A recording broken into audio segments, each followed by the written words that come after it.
Hey, this is Matsan and welcome back again. Welcome back to our video.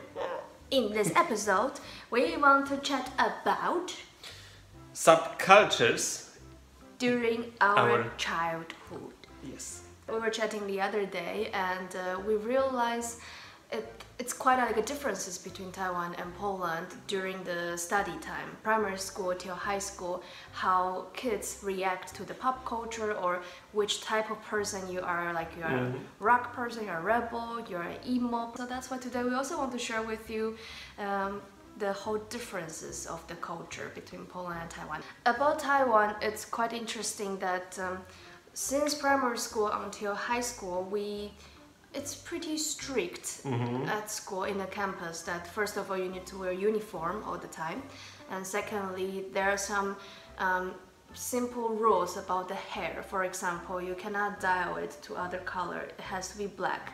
Secondly, you cannot make anything on it, like you cannot make it curly, for example. It has to be simple and straight. And for guys, there's no hardcore regulation that it cannot be super long, but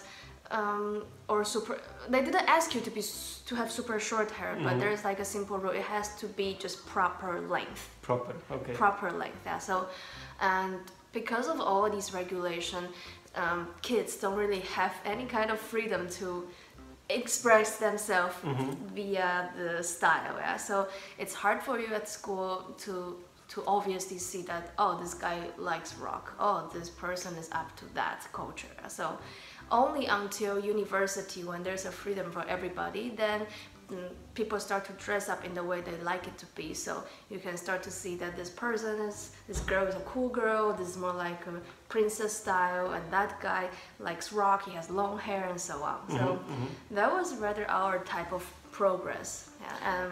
I think in your case it's quite different. I have to say, our schools, of course, they also had, back then, I completely don't know how it looks like right now. Our school, they didn't really have so many restrictions about the hair and so on. However, well, in primary school I don't even remember what they said to us. We were too innocent to even do anything scary.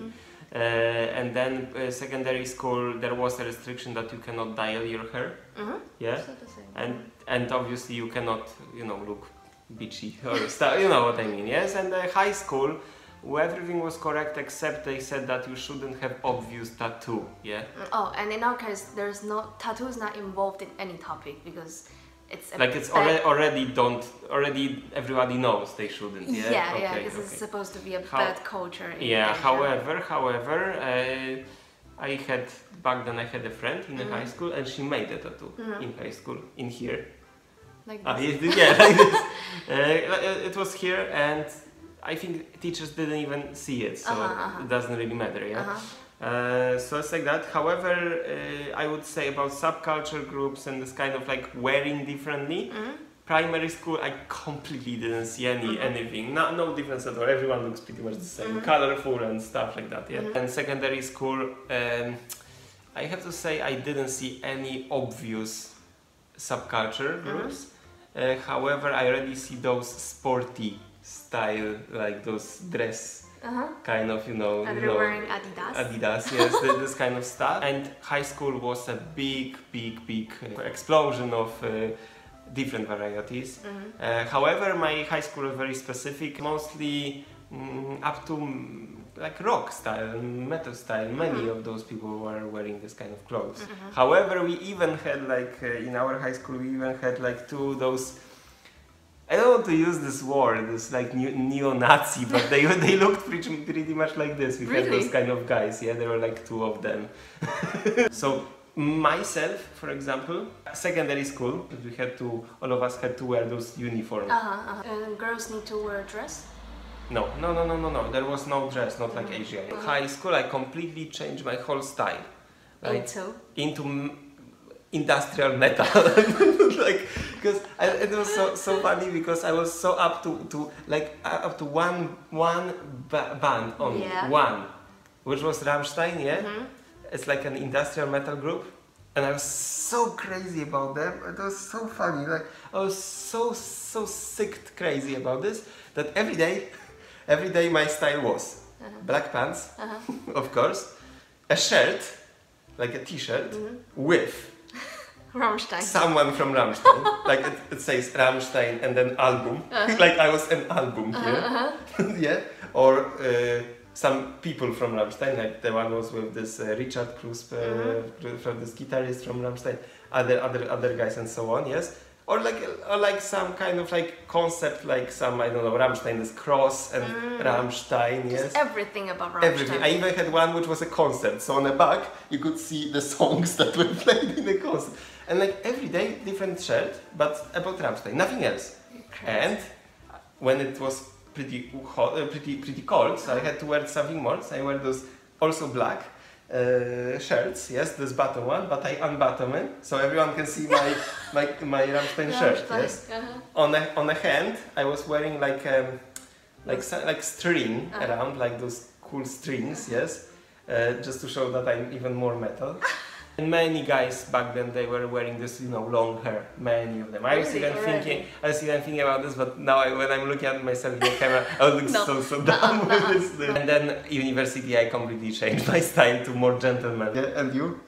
Well, as I said, we were kind of regulated, yeah. So during primary school, everybody's pretty much the same. Nobody show, like all the kids. Secondary school, people are trying to make some little. Because uniform you cannot do anything, so people are trying to wear, like you, wear some metal thing, or back then it was very popular. There are some colorful band, those rubber band from Nike or from sports. Secondary school, very popular in our time. So, oh my goodness! Oh my God, so many. So back then, no matter you're a boy or a girl, you're always wearing those colorful band, as many as you can. As a secondary school kid, everything should be super colorful. So there was not really a big differences because of any specific culture. However, in my school, in my class even, I remember there was already some girls who was very up to cosplay, but they cannot do cosplay at school, they only do it after school. So I could see some pictures from the internet. I don't even remember what was the social media back then. Something Taiwanese, it wasn't anything about Facebook, yeah. But we saw it and we're like, that's weird because these people are different. You know, like it's so hard for secondary school kids to tolerate anyone who is different. Yeah, so we're like creeps, yeah, like that. And then in high school, still because of uniform, you cannot do anything. But you know, people start to get. Me and my friends, we start to get a little bit rebel. We're like those a little bit bad kids in the class. Not really bad kids, yeah, but because we have to wear. In the summer we wear those uniform dress, yeah. So we are making it shorter. Like we went to the shop. But why? To show your ass? Just to look cooler, because originally the dress is up to the knee, yeah. So that's already pretty short. Up to the knee, so you already feel like, come on, only old mommies are wearing something like that. Grandma is wearing the dress to that length. So girls are making it shorter and shorter. So it was like this. I will show. So originally it goes to here, and mine was somewhere around here. Some of my friends goes here, and some really slutty girl goes really short, that when they bang down their body, you can already see their ass. So we call them slut, because they're slutty girls, bad girls. Teachers, they didn't say anything?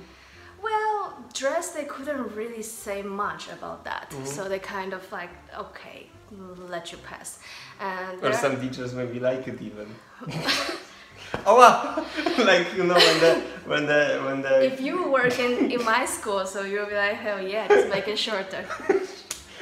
The other thing is about the socks, because we should wear white socks, yeah, and we were being bad students, so of course we were wearing black one. Or if it's summer, there are those shorter socks, so we're wearing those colorful one even. Yeah, but this we will get caught.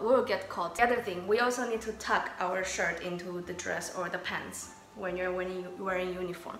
But now it's a trend because of retro, yeah. But back then it's super out of fashion to tuck it in, yeah. So we don't do that. We put the shirt out, of course, and at the bottom of the shirt we cut a hole, and you can insert a shoelace into your shirt, and you can make it tight. if you do what I just say, your shirt will look longer but still tighten up.